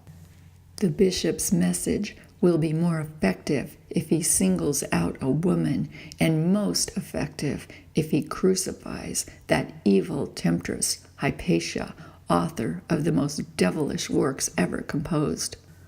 The crucifixion of the blasphemous priestess is designed to horrify her students and dissipate her following, he tells me.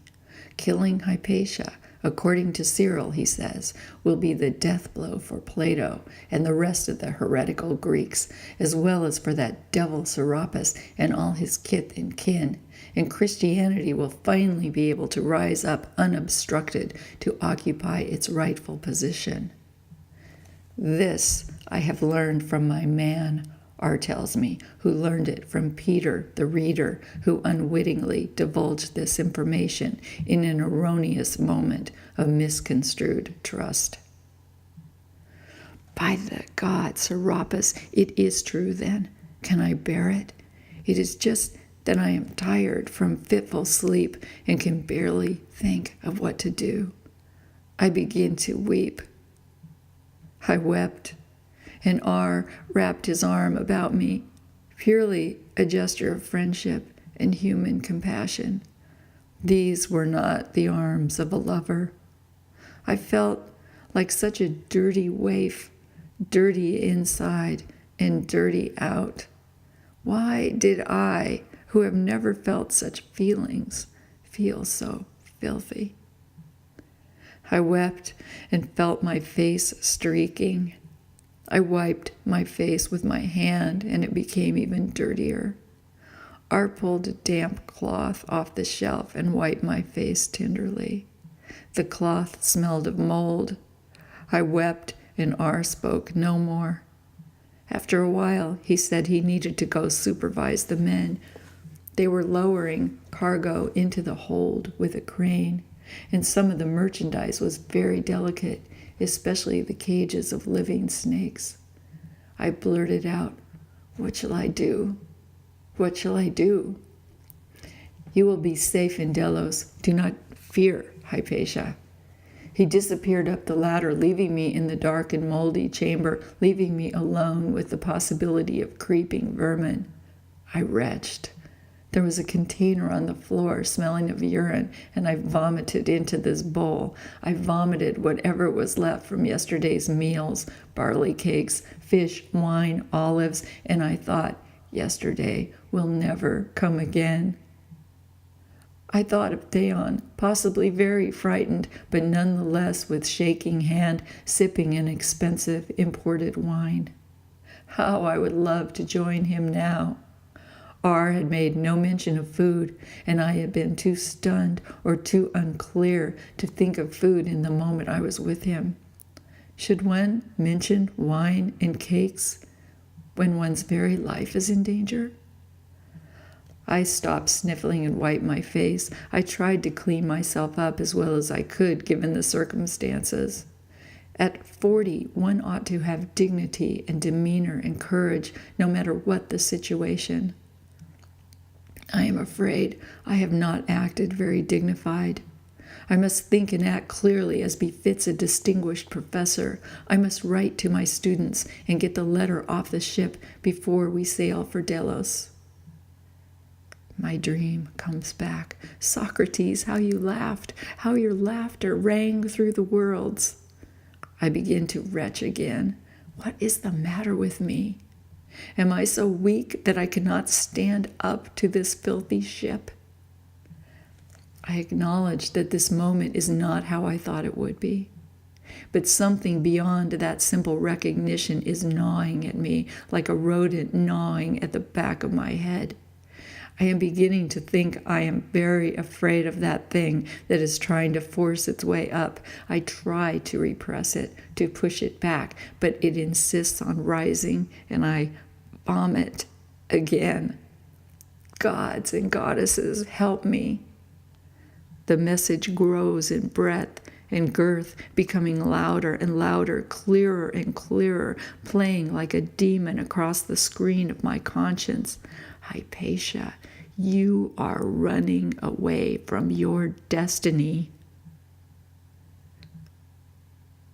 Socrates was an actor. Yes, that is why he dominates my thoughts and dreams. He was an actor crossing the great stage of humanity.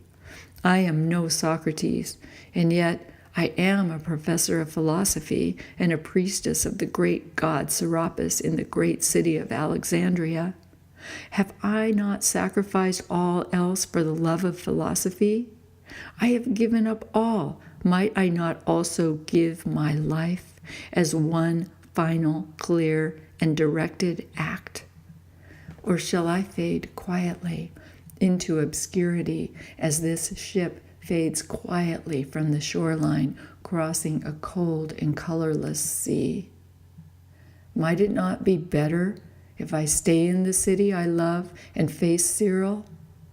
Perhaps I might find a way to continue. Perhaps I might even move him. I know Cyril was not always as ruthless or brutish as he seems to be now. I remember when he was young. He was an opportunist, yes, but he might have done any number of things. He might have been a priest of Serapis and a professor in the academy, had the world turned in that direction. It becomes clearer to me now. Hypatia is an actress on the stage of humanity. I never wanted to be a martyr. I would never choose to die for a principle. But what else is my fate? My mother died. My father died in his own way also. And perhaps it is right and just that Hypatia too should be crucified. And if I die, must Plato also die? Must Socrates die with him? But perhaps their light could grow stronger. And yet, they shall certainly die if Hypatia embarks upon the voyage to Delos.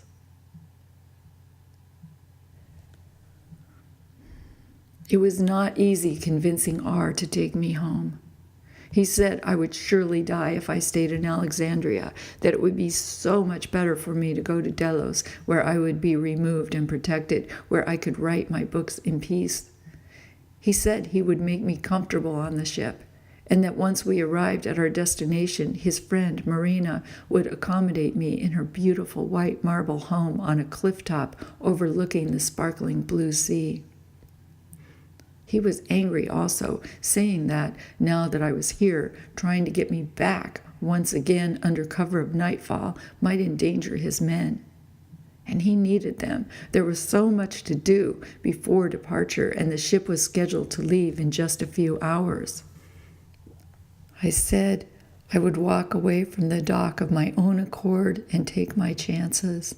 I thanked him for all he had done now and at all the various times throughout my life. I stood to take my leave, but then he would not hear of me going alone. He called his men, and his men took me.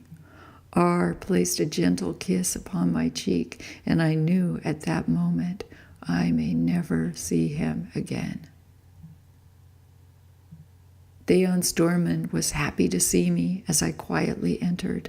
It seemed no one was watching the comings and goings from the house, and for this I was relieved. I will not pretend I was not frightened. I was shivering inside from the moment I left the ship until the moment I was in my bed in the home I had occupied since long before my mother died. The pot had been righted on the table. Before retiring, I went to Theon, explained what had happened. And I explained that I would be going to the lecture hall at the 4th hour as usual. I would meet my destiny, whatever that would be, face on.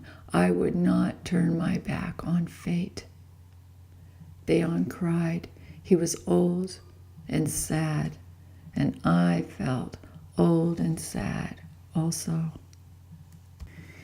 In my bed, I prayed that I had made the right decision, but received no confirmation. No god or goddess came. I called into empty space, and this was not reassuring. I remembered an ancient prayer and recited it silently. May the God who is unknown to me be pacified. May the goddess who is unknown to me be pacified. May the known and unknown God be pacified. May the known and unknown goddess be pacified. The sin which I have committed I know not. The misdeed which I have committed I know not. A gracious name may my God announce. A gracious name may my goddess announce. A gracious name may my known and unknown God announce. The sin which I have sinned, turn to mercy. The iniquity which I have committed, let the wind carry away. May my transgressions tear off like a garment. Forgive my sins, and I will humble myself before thee. After what seemed an eternity had passed, the sweet release of sleep began to wash over me. Strange rays of happiness began to radiate through my body. I stood on the edge of a cliff, raised up my arms. The unknown one pushed me over, and suddenly I began to tumble down, down, down into the deep, dark safety of night's sweet abyss. wrapped as I was in soft and warm bed clothing, cuddled as I was in the familiar surroundings of childish securities, protected as I was by the white light of mystery I had learned to invoke in my training at the Temple of Serapis, I fell into a deep state of dreamlessness, a deep, deep, peaceful and dreamless sleep. At first, when I awoke, everything seemed normal. It all seemed quiet and serene, but then the memories of the last 30 hours came flooding back, and my heart flooded with doubt. Why do I have to be so impetuous? I might have been on the ship with R. I might have been on my way to Delos, safely out of the way of harm. What kind of protection will I have now? I got up and took off my poison ring. I began to wash with the fresh, scented water my maid had already laid out for me. Oh, but the clean water did refresh. I washed my hands and face, then my whole body and even my hair. Rivulets of water streamed down my neck, droplets of water splashed to the marble floor. And as I washed, I began to feel like a fish who has been hooked and pulled up on a dry dock, flipped around until all the fight is gone and is, for some unknown reason, suddenly thrown back in the sea. Slowly, I began to come alive. I began to come into the full realization of the life and strength that surged inside me. I am filled with life, and I am free. As I washed in the cool, scented water, I meditated. I meditated upon my lecture. And as I thought, going deeply inward, I began to overcome the physical sensations of fear through surrendering myself to love. I began to see that there is no point in creating a contest. There is no point in struggling. There is no point in fighting or running or hiding. I came to the world to speak truth. My power comes from my courage. My stamina shall come from my love of this very same world. Love shall be my guide. Love shall be my protection. I shall surrender myself to love, and love shall form for me a shield that no sword could ever assail. I shook out my hair and dried it with the bedclothes. I found my most beautiful white dress and my golden sandals. I called my maid to fasten my hair in plaits upon my head. I asked her to find my most elegant white veil and my lipstick from Rome. She did not speak, but raised her eyebrow almost imperceptibly. She helped me. It was as if she understood. The driver came as usual. I said goodbye to Theon, who began to cry again, and we traveled through the teeming streets without incident to the lecture hall. My students were waiting inside and out, and the ones who were outside followed me in. All were awestruck by my appearance. They had not seen me as a woman, but as a teacher. Now they saw me as a woman. I stepped to the front of the room and stood tall before them. "Thank you for coming today," I said. "Over the course of my career, I have taught many things. I have taught arithmetic, geometry, points, lines, surfaces, solids, the sacred equations to find weights, measures, volumes. Together, we have studied the properties of the tetrahedron, the octahedron, the icosahedron, cube, sphere, pyramid, cone, and cylinder. We have studied circles, triangles, rectangles, squares, and we have asked of these which form is the most perfect and the most pleasing, the most useful, the most splendid. And some of you said the circle, for it is endless, and some said the triangle, because 3 points create a plane and symbolize the law of dialecticians. And the square, you said, is elegant in its simplicity and stability, and that is necessary also. And we studied music, the sacred intervals. We asked, what happens to tone when the string of the instrument is halved and halved again? When the size and weight of the gong is systematically varied? And we listened carefully and asked, which sound is better, the high or the low? And some of you said high because high is clean, free, and clear. And some said low because low carried you inward. We created chords and experimented with feeling. We did the same with the elements, studying the properties of fire, water, air, and earth, searching for basic components, looking for the principles that make up matter. And the colors. We asked, what are the basic colors of the world? What creates red and blue and yellow? We looked at wavelengths of light and divided these wavelengths the same way we had cut in half the strings of the lyre, and we experimented with correlating color and sound. And we asked, which color is better? Blue, because it is pure, or violet, because it mixes the strengths of two pure colors? On all these levels, in all these ways, we experimented and examined our world. And we discovered something about ourselves. Some of you are volatile and fiery. Some are as solid as earth itself. Some are fat, some are thin. Some are partial to yellow and some to green. Some resonated with the lyre and some with the flute. Some prefer sunset, others prefer dawn. We are all drawn in different ways, depending on what we have been taught and the basic constituents that make up our nature. Each of us has our own special calling. And just as the world is formed of all types of solids, liquids, and ethers, all of us combine to create the sacred whole. One could not be called better than another, for all are required to create shape and form and give rise to conscious awareness. If everything were red, we could not possibly know the essence of redness.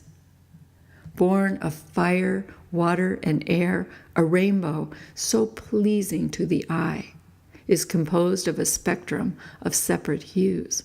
Beautiful harmonies cannot delight the ear if only one note is played, unless, of course, the mind imagines its own harmonies.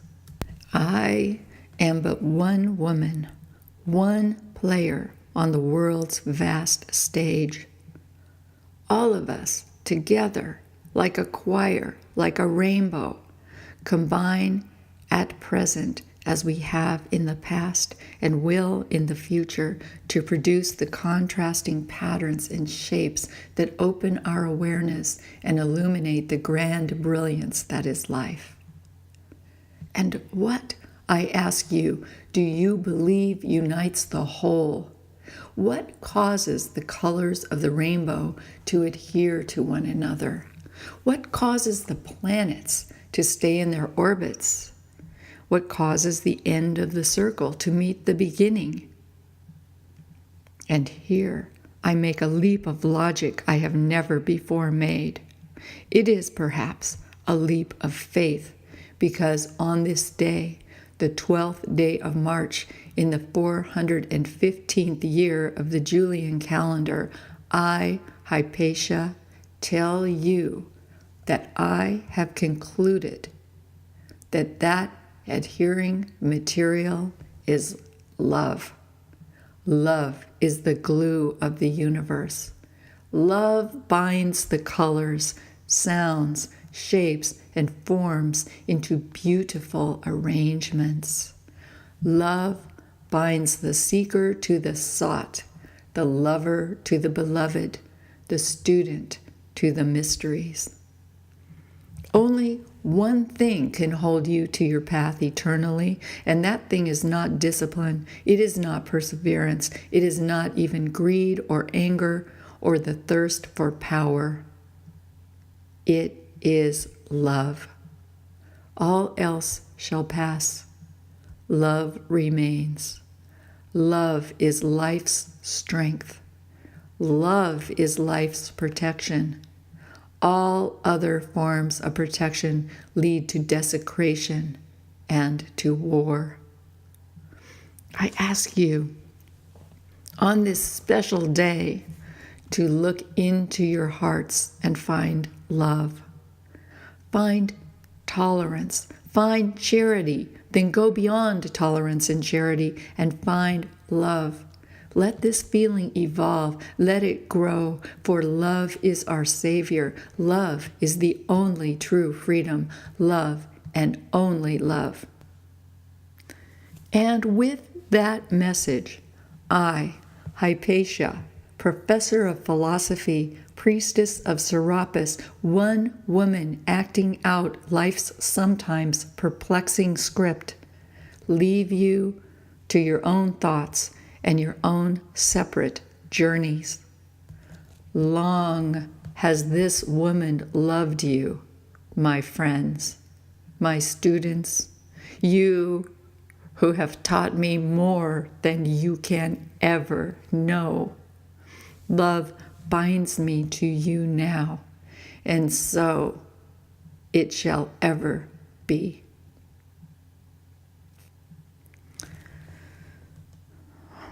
With that, I walked away from the podium. All eyes in the room were turned upon me with shock, pity, adulation, and horror. All were still and all were silent. I walked down the aisle, out the door, into the noisy street, bustling with people and animals, carts, hawkers and vendors, and quietly stepped into the waiting chariot. Let us go home, I said to Trajan. He cracked the whip and the chariot rolled. We edged through the mob. We had only gone a short distance when I spied Peter the Reader in his monk's robes lurking in the shadow of a vending tent. He is so tall, his head stands out above the crowd. He is watching me. I catch his eye and he quickly averts his gaze. Then I notice there are more monks about, many monks. From every direction, they are watching me. From the safety of small, huddled groups. As I look in their direction, they turn their heads away. Have I acquired the evil eye then? They seem to be as frightened of me as if I were Julian the apostate himself. I hold my head high and look straight ahead. I am Hypatia, and I will not be intimidated. Directly in front of us, a cart collides with a chariot. Vegetables fall out of the cart's tattered wicker baskets and roll out into the street. The chariot, a beautiful new custom gilded Sicilium, is apparently damaged. The drivers leave their vehicles and begin to argue loudly in the street about who is at fault, about who will pay. Profanities are exchanged. The anger escalates. A crowd forms. All I want to do is get home. I'll see what I can do, Trajan says, and he disembarks to discourse with the drivers. Tension mounts. There is more and more noise. Aggression builds. More screaming, more yelling, more people. People join in from all sides, pushing, shoving, clashing, crashing. The horse is jostled. She snorts and jumps. The energy is chaotic. Chaos boils into pure pandemonium. The horse raises her head, whinnies, rails, and rears. I cannot see what has happened to Trajan.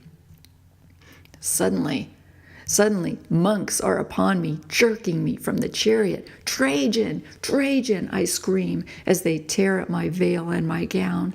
Stop it, Trajan. The crowd of monks grows huge around me, and they are yelling and screaming and tearing at my dress.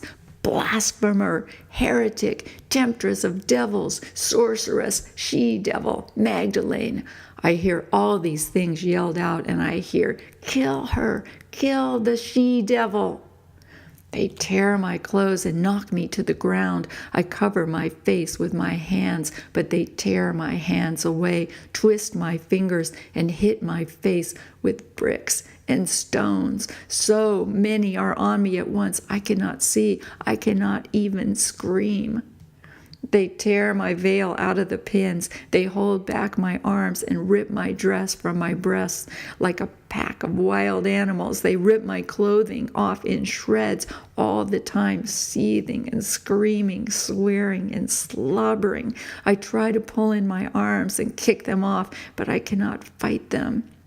They are holding me down on the street, shredding my clothing, gripping me by the hair, and pounding my head on the pavement.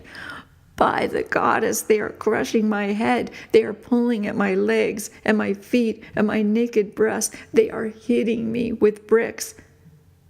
A hand tears away my golden ankh. The golden adornments fall from my hair. They are tearing out my hair. I am a mass of blood. I am going numb. I am bludgeoned with a huge club. My eye, going numb. And then it comes to me, sleep, dear Hypatia, sleep now, sleep well, sleep deep, and dream of the jungle, the tiger, dream of sacred fountains where pure waters flow. And I am standing at the cliff top. My arms are outstretched. I wait for the unknown one to come up from behind me and push me off, but instead she yells, fly. I leap and I fly. I am flying, flying free and beautiful, flying up, over the lecture hall, the museum, the temple, the serapeum, our home, and I can look down in the street and see the monks bludgeoning the body of Hypatia, and they have beat her to a bloody pulp, and they are dragging her by the hair and limbs, dragging her through the street.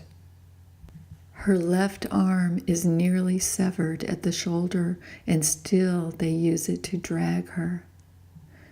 Trajan stands by, struck dumb. Hundreds have gathered to watch.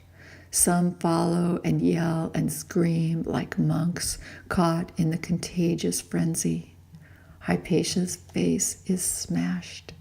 They have torn out her eyes, and they drag her lifeless over the pavement, through the filth, screaming, "See, see, O pious Christians, she is dead. The devil is dead." They drag her to the Caesareum, where Bishop Cyril stands by waiting. The screaming monks drag her body inside and ritualistically carry the bloody sacrifice to the altar. Peter, the reader, and the bishop exchange words at the doorway. "The devil is dead," Peter says. "The holy bitch is nothing but a holy ghost now," says Cyril. They throw the desecrated vessel of Hypatia on the altar. Hundreds pour from the street into the Caesareum to watch as the monks begin to hack what is left of Hypatia's worldly flesh away from her bones with oyster shells. Oyster shells. I am somewhere in the room watching. I can see everything, hear everything. Oyster shells. Was that last night's dinner? Had they eaten of the aphrodisiac, with their sharp teeth gnawing the female genitalia out of the shell to which it clings, the very shell they now used to scrape away dear Hypatia's mortal being? In the back of the room, a figure sits huddled against the wall, shaking with waves of shock and struggling to suppress tears of horror. Marcus, Oh, my Marcus. Although I know he cannot see me, cannot feel me, I go to him. I hold him with my arms just as I had when he was a little boy, and I say, "Oh, my little brother, do not despair." The script is perplexing, but I shall be there to guide you when the ship from Delos finally arrives. He whispers, "Hypatia, my sister." I think he has perhaps heard me. Then I hear a laugh coming from a nearby bench and the words, "The boy has heard you." And yet he has not. Of course, he is no boy now. And then there's more laughter. What an intriguing paradox. Is not the comedy divine? Socrates stands to greet me. "Well now, by the goddess Hera, we meet again, do we not, fair one? And I believe it is I, this time, who have the honor of escorting you. Will you take my arm, dear lady? Shall we away to Pythia go? Ah, but your fair self there upon the altar lying is as good as ashes in the funeral jar now. Let the little monks have their fun. For they never meant to do you any harm, yet, I tenderly say, they never meant to do you any good either. But as for what is left of you, your dear fairness, you are not yet finished talking. So let us back to the great womb go, for I understand some other child calls for you already, and the boy Marcus has his own work to do." Socrates! Come, let us go to the ship.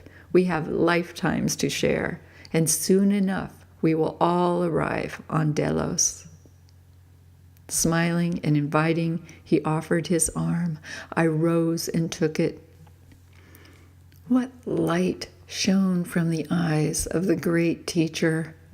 I twined my arm through his, and in wondrous grace we walked the aisle toward the blazing light of the Sun of Good. At the door I paused and stood before Cyril. I looked him directly in the face. "I am sure we will meet again, dear brother," I said. "For are we all not Thespians in the same acclaimed company?" Socrates laughed heartily as a bead of perspiration formed itself on the bishop's furrowed brow.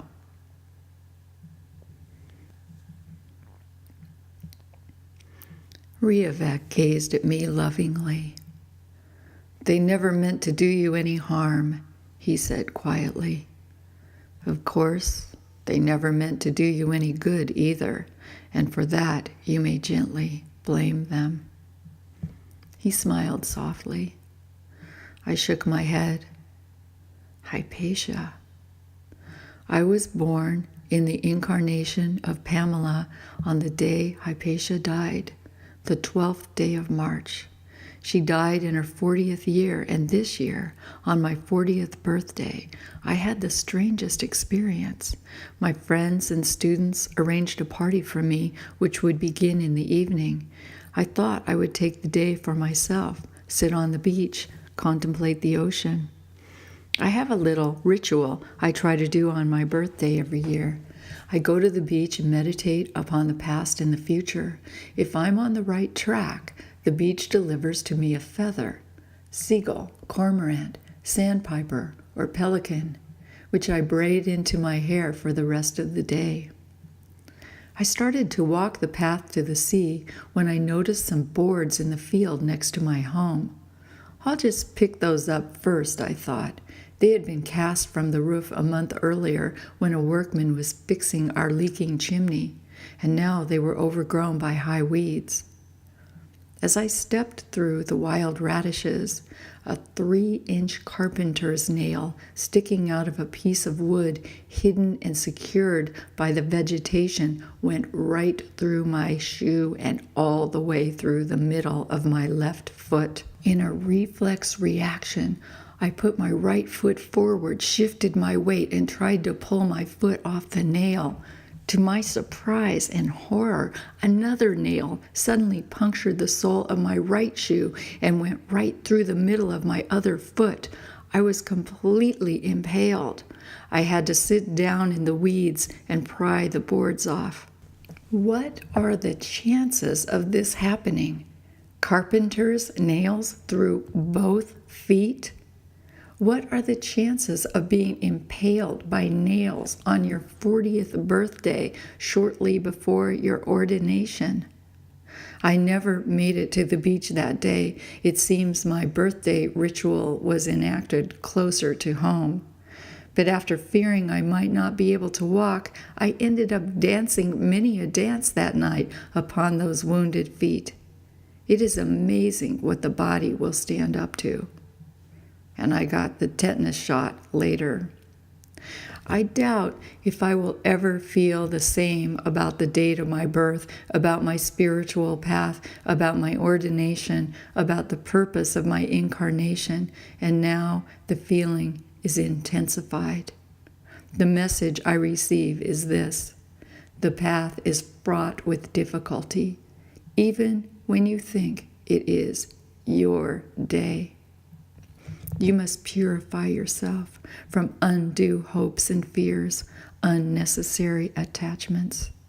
You must walk the path as a beginner, and your inner eye will begin to exercise its clear and solemn vision. I asked myself, what is the purest form of clear and solemn vision? Cyril was made a saint by the Catholic Church in 1882 for developing the idea of the Holy Trinity, the Father, the Son, and the Holy Ghost. Goddesses, mothers, and daughters must have invisibly occupied the third angle of the Holy Triangle, that elusive realm of the Holy Ghost, and taken together, the feminine, possibly, even today, may comprise 1/3 of the sacred formula. Is seeing the truth of this equation and the imbalance thereof an exalted projection of clear and solemn vision? Or is even this revelation something to be apprehended, digested, and eventually discarded as one moves along the path of initiation into ever greater understanding? How many lifetimes, I wonder, have I struggled with the Church, and how odd this spiritual dissonance. We are all on the same spiritual path, are we not? Cyril, Hypatia, Marcus. Why should there be any conflict? The words come back to me. As a woman, you certainly had your go-rounds with the Roman Catholic Church. My teacher had spoken these words only a few days ago, but they seem to have so much more meaning now. Riavek interrupted my thoughts. That is enough to remember for today, dear one. Go to the beach and refresh yourself. Find a feather to twine in your hair. But take care, dear sister, not to hurt your feet as you walk down the path. Again, he smiled, his soft and gentle smile. I laughed, shook my head, and blew out the candle.